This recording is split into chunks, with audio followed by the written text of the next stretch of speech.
no one really likes to think about their mortality. If you have young children at home, if you are later in life and are entering retirement, the reality of mortality is not something we like to dwell on. And because of that, most people often put off creating estate planning documents, whether it's a will, powers of attorney, advanced directives for end of life. Because we don't like to think about that, we don't do it. And there's a lot of danger in that. But what we want to do today is, rather than just say, put some fear in you, rather than just doing that, we want to say, what is actually involved with creating and updating estate planning documents? We'll say on the front end, Spencer and I are not estate planning attorneys. We cannot draft wills. We cannot create wills. We cannot update wills. We can't do any of that. But we just want to give you an overview of what that looks like, and then how to take those questions that you may have to an estate planning attorney to get your legal documents in place. So Spencer, as we think about just what are the basic estate planning documents that most people need to have on hand? Yeah, so we think about a handful of different things. First is your will.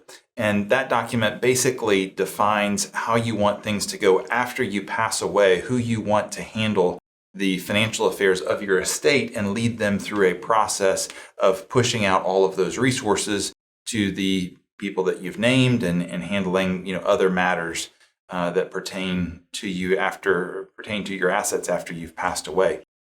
Second document that we want to make sure that we're encouraging clients to have in place is that power of attorney for financial matters, or power of attorney for property.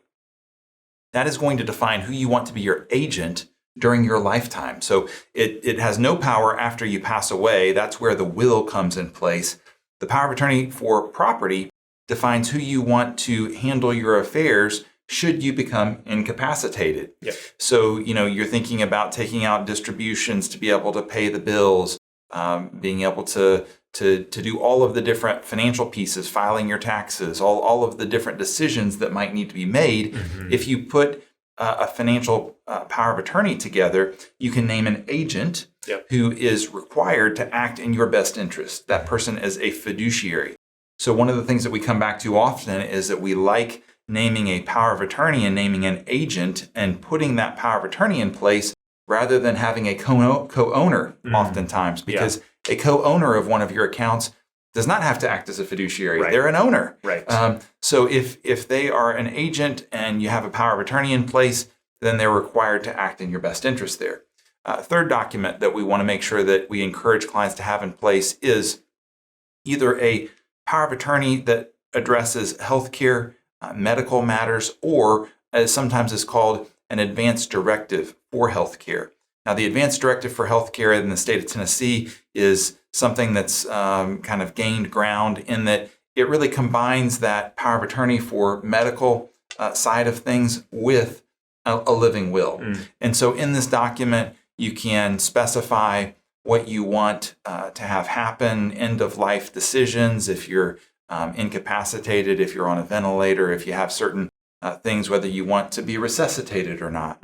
But the biggest thing is you're defining who you want to make those decisions in your stead, who your agent is, and successor agents. And so we'll talk through those different pieces, but those three things are the key ones. Now, if you just have power of attorney for medical, and that does not include these end-of-life decisions, then a living will may be a path that you and your attorney also go.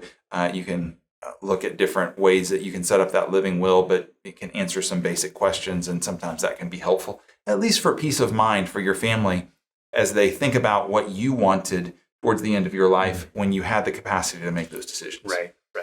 Okay, so as we dive into these documents individually, we're going to take a look at each of them just on a little bit more depth. So as we think about the will, what are some of the main parts of a will? Well, as we think about also drafting these, it doesn't take that much time. No. Oftentimes. Now, if we have a complex circumstance, like we have a beneficiary who has a disability and is going to need to have a trust set up, and there needs to be a lot of thought both in the trustee and how they're being taken care of, all these kinds of different things, then yes, there's a lot of engagement that we need to make. Right, absolutely. For some folks, though, it really doesn't take that much time, but it can have significant benefits. The number of times that we'll talk with a client and see that they have no will in place, no powers of attorney in place, And literally in 10 minutes, we can surface the main questions, set up a quick phone call with an attorney, maybe take 10 minutes to talk with the attorney. They go to the attorney's office, take a couple of minutes to verify things, and then sign. Yeah. I mean, the whole process might take the client an hour. Right. So it can be very, very straightforward. But we do need to surface, as you mentioned, Austin, several different pieces. So one is, of course, where do you want the assets that you have to go? Now, as we'll talk about in other videos, not all assets go through probate. A will deals with your probate. If you have IRA assets and you're naming beneficiaries there, they're not going to be defined by your will. Your will, even if you said, I want to leave everything to my spouse, but in your IRA, you said, I want to leave everything to this particular charity, the IRA, that beneficiary designation is going to supersede what is in your will there. So we have to be careful about that in looking at things, because your will is important, but it doesn't define everything. Right. Any assets that are outside of trust, owned by a trust, or are just going to pass via operation of law, that maybe they're jointly owned, they're not going to be defined by your will. There. So we've got to surface, what do you want with those assets? How do you want those to pass? Would be one key question. A second question is, who do you want to be shepherding that process of moving your assets through probate? So typically you'll name a personal representative in the state of Tennessee. That's our language for an executor or an executrix. But you would typically want to name the primary person that's named first, and then any kind of successor personal representatives if that primary person either is not able to act or not willing to act at that point when you pass away. The other thing, of course, if you have minor children that you are caring for, then you want to name the people who will be stepping in as guardians for those kiddos. And oftentimes you'd name, again, a primary person and may name successors there if something should happen. So lots of different pieces in there, but it can be very, very straightforward if we just say, okay, we're passing resources maybe to a spouse first and then to the next generation, and so on and so forth. The other thing that I will say in a will that you may want to do is you may want to reference in the will that you're leaving some kind of a handwritten document that specifies what you want done with personal effects. So attorneys can kind of lead you through that process of how you make sure that that's done in the way that's most likely to have your loved ones actually pay attention to that. Part of that is actually making your will accessible and making that handwritten note of all of the different pieces of, grandma's china and, grandpa's rocking chair and, who goes and has what pieces there, making it accessible. Right. So that's the basic layout of the will that we want to get into. Well, and the other piece with that is wills are public. Yeah. Once you pass away, you've gone through probate, it all becomes public. So you have to decide with your estate planning attorney and with your loved ones how much of that information you want to divulge and have be public. Right. So just have that as a consideration as you're drafting this will. You may not want to write out line by line, my 1962 Corvette goes to my youngest child, because if they have a creditor, then that's now public information. So just be aware of that as you're drafting and as you're passing on those resources. Right. So Spencer, let's think about powers of attorney. So we've talked about the financial powers of attorney. What is that, and how does that get drafted? So oftentimes an attorney will start with kind of a document that they've used in the past, but they may modify it based on certain powers that want to be that a client wants to include or exclude. So typically this would give latitude for the agent, again, that person who's being named as the one that's helping, that would give latitude to do all of the general financial decisions. So things like, being able to access banking and credit union accounts to pay bills, being able to make decisions on investment accounts, when to take resources, how to be able to make sure that a required minimum distribution might be taken, those kinds of different pieces. Then there's some powers that are not always granted. And oftentimes an attorney would surface some of these pieces, but do you want to give your agent the capacity to change beneficiary designations? Do you want to give your agent the capacity to set up new accounts? There's all kinds of different pieces there that aren't just in service of keeping things right where they're at, say for the next couple of months, but they might be really important to be able to help the family make some decisions over time, as they need to be made. If we're updating things and saying, well, it'd actually be better if the IRA is passed to this charity and then we keep more assets over here. So the higher level of trust there is, the more latitude we can give to that agent. If there's a very low level of trust, then it's not necessarily the best thing to give quite as much latitude, but the bigger thing is we really, if we don't have a high level of trust with our agent, it's going to make things really complicated there. So we want to encourage clients to think about people that they would absolutely trust 100%, and then give as much latitude there as possible to make things as seamless as they can there. So I would presume that would be similar with the advanced directives, or if you have a healthcare powers of attorney. So walk us through maybe some of the considerations with that document. Well, with that document, it's really a choose your own adventure. It's much more how much do I really want to get into and specify of these medical conditions. I want A, B, C, D, and E.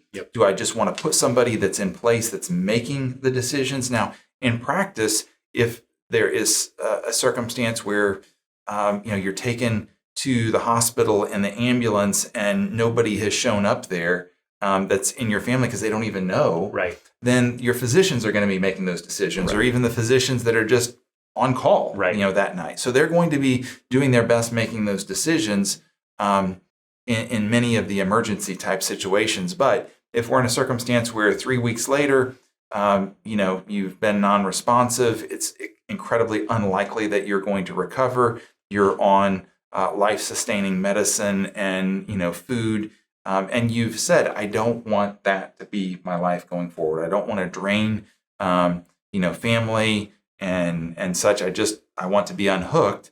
Then it's really helpful emotionally to have specified that. Be very clear about that, so that the family feels like, okay, we can be at greater peace with this decision, even though it's going to be still agonizing and difficult. Absolutely. And I would say my wife and I recently did this, and it's hard to answer those questions, but it's worth it. Because I don't want to leave my children or my parents-in-law the responsibility to make those decisions on my behalf. So we would recommend, again, it's hard. Nobody wants to deal with mortality, but it's far better to start taking those steps and being willing to engage that than put that off on somebody else. Right. And in this process, that conversation, whether it is stipulated in, say, an advanced directive or not, advanced directive for healthcare, some people will actually put in there what they want in terms of burial or cremation, what they want for a variety of decisions that would kind of be in that intervening period, because sometimes people don't find their loved one's will until after the funeral's done, believe it or not. They may have to get into a security deposit box. They may, not be able to uncover it quite in time. So leaving decisions like that in your will and not conveying that to your loved ones means that it's going to be more difficult to see those play out. So the more that you can just convey that, be very, very clear and explicit in all of your documentation, and then letting people, know, and letting multiple people know what your wishes are, it can be quite helpful. So just a couple things as we close this one out. Just make sure, if you don't have estate planning documents drafted, go find an estate planning attorney and walk through them with that process. It's really important to have estate planning documents. You never know what tomorrow holds, or if tomorrow will hold. And so it's really important. Take the next step. It's not complicated, but you need to do it. Because if you don't, then the state of Tennessee or wherever you reside has made some decisions for you. It's unlikely that those decisions are your decisions. So it's a free document, and it's not going to be probably in your best interest. No. So we we look at that, and from an expense standpoint, it is far more expensive to work with an attorney and take an estate through with an intestate situation than it is just to pay the attorney up front to make sure that the documents are drafted and that everybody can be on the same page going forward. Attorneys in their open and honest moments will say, "You're going to pay me now, or you're going to pay me later."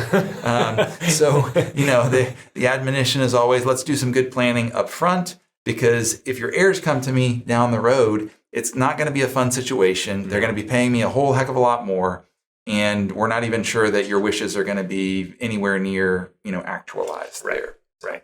So there's another one, review your documents regularly. Yeah. The reality is people change. Yeah.